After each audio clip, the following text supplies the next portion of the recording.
Hola queridas familias y miembros de la comunidad lauritana. Soy Francisco Ortueta, el psicólogo de la escuela, y una vez más la saludo y los saludo desde aquí. En esta ocasión vamos a hablar de lo que fueron las inquietudes y respuestas que ustedes nos enviaron luego de la primera cápsula de este plan de educación emocional, la cápsula de autoconocimiento. Durante este tiempo en el que nos enviaron la información con sus inquietudes, hemos podido observar varias cosas que se fueron repitiendo. Y por eso quisimos seleccionar, a modo de resumen, aquellos aspectos más importantes o que creemos que más les preocupan a la familia hoy en día, para así poder darles una respuesta concreta, profundizar un poquito más en los detalles y finalmente ofrecer algunas herramientas técnicas que les permitan abordar de mejor manera esas situaciones que les generan inquietud. Luego de observar la información y las respuestas que ustedes nos enviaron, encontramos aspectos en común, como les decíamos, y decidí, por mi parte, abordarlo desde 3 conceptos fundamentales en primer lugar. Vamos a analizar, para comenzar, un concepto que es muy común, muy conocido y que en general es muy complejo de analizar: la ansiedad o angustia. Veremos cómo opera, cómo funciona desde el punto de vista del organismo humano, y veremos también cómo podemos manejarla y las posibilidades que nos ofrece para mejorar el bienestar al interior de la familia. El segundo concepto que me pareció muy importante y que reúne las características de todas las inquietudes que vimos en las familias es el fenómeno psicológico de la expectación. Es un fenómeno no tan conocido como la ansiedad o la angustia, pero sin duda está igual o a veces más presente en nuestras vidas e influye también de manera muy potente en las decisiones que tomamos. Vamos a ver cómo opera, de qué se trata este fenómeno de la expectación, cómo opera desde el punto de vista del sistema nervioso y del organismo humano, y también, al igual que con la ansiedad y la angustia, qué posibilidades tenemos de utilizar esta característica para nuestro propio bienestar y mejorar la convivencia familiar. El último y tercer concepto de esta parte del análisis que vamos a hacer hoy día es el concepto de frustración, muy común y conocido por todos, muy frecuente en las inquietudes que las familias nos plantearon, tanto en los niños, niñas, como en ellos mismos, los adultos y adultas. Vamos a ver igualmente de qué se trata la frustración, qué es, cómo opera en nosotros como personas y qué podemos hacer para utilizar las situaciones de frustración a nuestro favor y que nos aporte hacia la búsqueda de una mejor convivencia familiar. Mientras analizamos estos 3 conceptos que encontramos clave dentro de las respuestas que ustedes nos enviaron, vamos a tratar de irlos aplicando a las distintas situaciones que hoy día nos generan preocupación como familias. Hablaremos de los fenómenos que están ocurriendo en nuestra realidad como país, como planeta. Hablaremos también de situaciones cotidianas que vivimos al interior de nuestro hogar. Y trataremos finalmente de generar una serie de respuestas y consejos técnicos, prácticos, para que ustedes puedan aplicar en su vida diaria y que les permitan enfrentar esta situación y todas las situaciones que hemos comentado dentro de esta cápsula de autoconocimiento de una manera más saludable que los acerque al bienestar. Vamos a revisar entonces este primer concepto clave que definimos como la ansiedad. En primer lugar, es muy importante decir que la ansiedad es una respuesta física natural de nuestro organismo. Está programada para aparecer frente a ciertas circunstancias. En general se caracteriza porque el sistema nervioso pone al resto de los sistemas biológicos en un estado de alerta, en un estado de preparación. Se gatilla, por lo general, cuando nuestro sistema nervioso percibe que hay algún peligro o algún riesgo. También puede gatillarse cuando percibimos que hay cambios importantes en nuestro entorno o cambios significativos en nuestra rutina habitual. No es una respuesta que se produzca conscientemente. Es, en general, producida de forma automática. Por lo tanto, tampoco tenemos demasiado control sobre cómo aparece, ni demasiado control sobre cómo desaparece. Sin duda provoca cambios físicos, emocionales y conductuales, pues todos los sistemas de nuestro cuerpo se ponen al servicio de este estado de alerta. Como ven, en una situación como esta, una pandemia, una situación de confinamiento, todos nuestros sistemas nerviosos están hoy día, de mayor o menor medida, en este estado de alerta o vigilia. La ansiedad, esta alerta, esta preocupación, entonces, es algo que es normal experimentar en una situación como la que estamos experimentando. Como vimos en el caso de la angustia o la ansiedad, se trata de una respuesta física autónoma del organismo sobre el cual no tenemos demasiado control consciente. Por eso decidí incluir este segundo fenómeno como concepto clave, sobre el cual sí tenemos un poco más de control consciente y también nos ofrece la oportunidad para manejar de mejor forma la respuesta propia de la ansiedad. Se trata de la expectación o la formación de expectativas. La expectación es un fenómeno psicológico natural de nuestro organismo. Se gatilla paralelamente con la respuesta de ansiedad o de angustia, que es la respuesta física natural, y también constituye una forma en la que nuestro sistema nervioso prepara a nuestra mente, porque percibe una situación de peligro o porque estamos viendo que hay cambios importantes a nuestro alrededor o en nuestra vida. A través del pensamiento y de la imaginación, nuestro sistema nervioso utiliza estos recursos para crear, para imaginar posibles escenarios, posibles desenlaces de las situaciones. Y estos desenlaces pueden ser favorables. Si nuestro sistema nervioso percibe que un escenario posible es favorable, entonces vamos a experimentar comodidad. Si nuestra mente anticipa que las cosas se van a resolver de una manera favorable, vamos a sentirnos bien, vamos a estar seguros, vamos a experimentar alegría, placer. Por otro lado, si nuestro sistema nervioso proyecta y crea imágenes desfavorables, entonces vamos a experimentar situaciones como incomodidad, temor, ira, inseguridad incluso.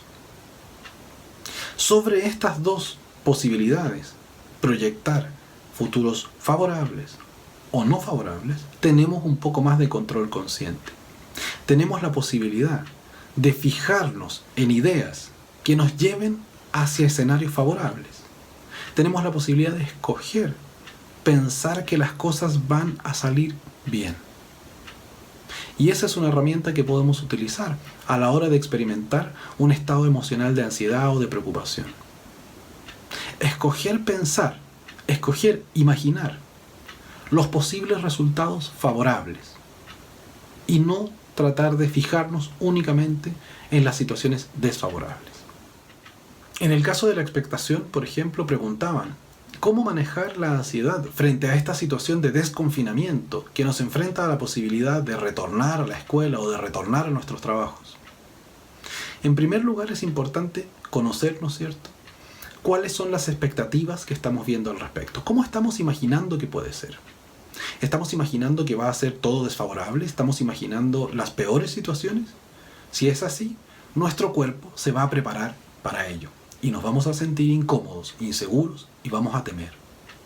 Pero también tenemos la posibilidad de imaginar y de crear aquellas posibilidades que pueden ser favorables.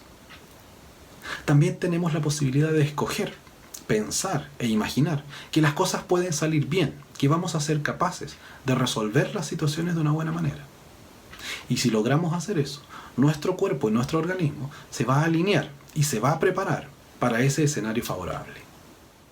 Entonces, de esa manera, podemos utilizar la capacidad de nuestra mente de crear expectativas a nuestro favor, tratando de facilitar y de concentrar nuestros esfuerzos mentales en crear escenarios posibles favorables, en confiar en que nuestras capacidades nos van a permitir resolver las situaciones de una buena manera y vamos a salir airosos frente a las dificultades.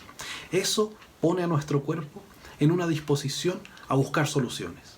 Prepara a nuestro sistema nervioso, prepara nuestra mente y nuestro cuerpo para los escenarios favorables y nos permite tomar mejores decisiones. Escojamos pensar que las cosas van a salir bien. Escojamos pensar que vamos a saber resolver las situaciones. Y así llegamos al tercer concepto clave, y yo diría el más frecuente y el más conocido de todos los que hemos revisado hoy día: la frustración. En la revisión de las respuestas que nos enviaron, se repetía una y otra vez la necesidad de poder enfrentar la frustración en nuestras niñas y nuestros niños. ¿Qué es la frustración? Finalmente, la frustración es aquella experiencia psicológica y física que ocurre cuando nuestras expectativas favorables no se cumplen. Es decir, cuando la realidad no nos da las cosas de la manera en la que lo deseamos o no resuelve las situaciones en la forma como nosotros queríamos que se resolvieran. Ahora entonces es importante señalar que no solamente nuestras niñas y nuestros niños van a experimentar situaciones de frustración, de ansiedad. Nosotros como adultos también, frente a ellos, en las situaciones difíciles especialmente, también nos vamos a frustrar. Y nuestro propio sistema nervioso se va a poner en alerta. Y vamos a tener ansiedad, vamos a experimentar angustia, que se va a manifestar, por ejemplo, como ira, como rabia, por ejemplo, como pena. Vamos a tener también expectativas, y nuestra mente va a crear escenarios posibles, deseables, de cómo quisiéramos que nuestros niños actuaran.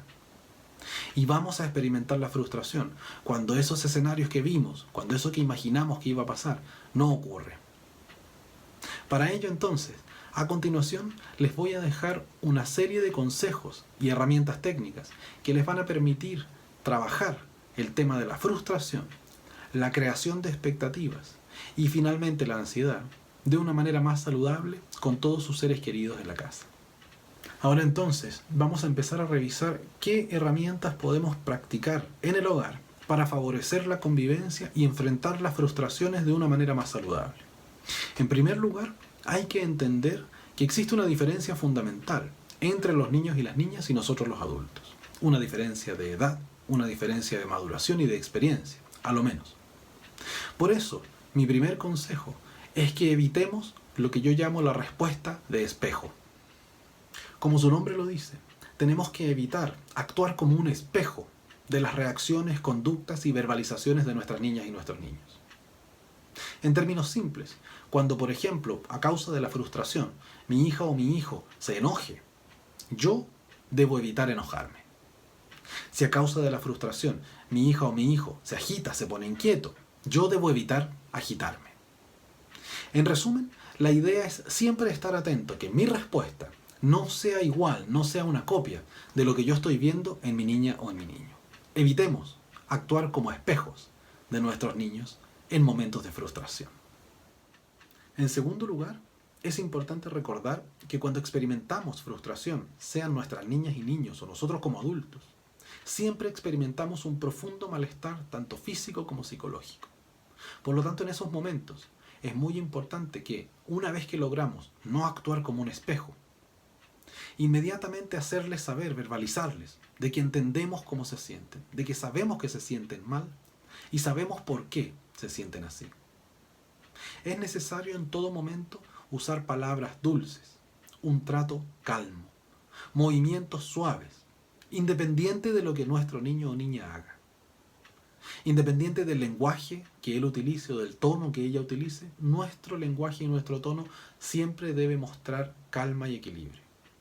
En tercer lugar, es muy importante que nosotros como adultos tenemos que enseñar con el ejemplo aquellas conductas que son deseables por nosotros. Aquellas conductas que yo quiero que él aprenda, aquellas palabras que yo quiero que él diga, es muy importante que yo las diga primero. Ante esto, siempre en situaciones de frustración o adversidad, es importante mantener la calma, utilizar y mostrarle un tono pausado.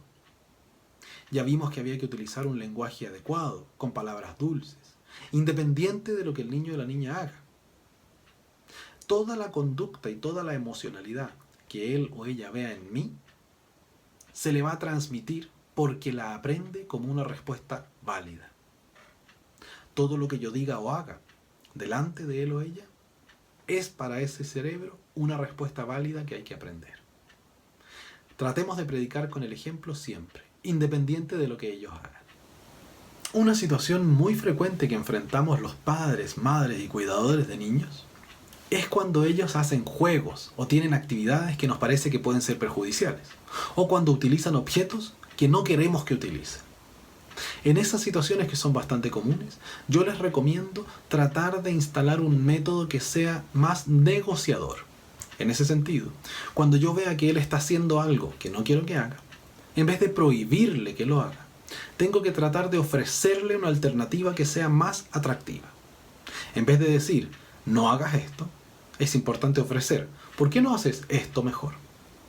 La misma situación se da en el caso de los objetos o cosas que no queramos que manipulen. La misma lógica la podemos aplicar en el caso de los objetos que no queremos que ellos manipulen. Cuando nos pase una situación como esa, en lugar de quitarle o en lugar de prohibirle ocupar el objeto, lo que podemos hacer es ofrecerle ocupar otro objeto que sea menos perjudicial y también atractivo para él. Otra situación que es bastante común en las familias es que prestamos atención mayormente a los aspectos negativos, especialmente en situaciones como la que estamos viviendo, porque el estrés nos tiene también a nosotros viviendo malestar. En general, hay que tratar de visualizar los aspectos positivos que los niños también tienen. Tendemos a prestarle más atención a lo que nos molesta, a lo que nos disgusta, a lo que no nos resulta. Y a veces olvidamos destacar y mostrar aquellos aspectos que nos agradan. Nutrirles el cerebro de felicitaciones, nutrirles la mente de reconocimientos por sus logros, les causa un bienestar mucho mayor. Si nos enfocamos en destacar lo negativo, en criticar constantemente aquello que nos molesta, entonces estamos nutriendo ese cerebro de críticas y de juicios, que lo que causan es un malestar y no le permiten superar las dificultades, sino que lo mantienen en el mismo lugar sin poder salir de ahí. Tratemos de constantemente reforzar las pequeñas cosas positivas que veamos, que por muy pequeñas que sean, si las celebramos, si los animamos, ellos van a disponerse y van a buscar realizar esas cosas que nosotros estamos reforzando. Finalmente, es muy importante este último consejo. Todas estas herramientas, todas estas técnicas, las vamos a aplicar con seres vivos, no con máquinas. Por lo tanto, yo les recomiendo que mantengamos las expectativas bajas inicialmente respecto a los resultados. La primera parte de aplicar estas herramientas se trata de cambiar un patrón, no de obtener resultados inmediatos. Tenemos que lentamente y de a poco ser perseverantes en estas estrategias que estamos viendo, independiente de que en un momento me resulten y en otro no. La tarea es mostrarle a nuestras niñas y nuestros niños que estamos instalando patrones, que decidimos instalar nosotros como adultos, independiente de que ellos quieran o no quieran sumarse en un momento. Ustedes se van a dar cuenta que en la repetición, que en ser estable, en perseverar en hacer estas cosas, los niños se van adaptando poco a poco. Y su propio sistema nervioso se va dando cuenta de que no le queda otra alternativa que sumarse a este estilo virtuoso de crianza. Tratemos de buscar el bienestar. Tratemos que nuestras niñas y nuestros niños vivan felices y logren superar estos difíciles momentos que estamos viviendo en compañía de nosotros.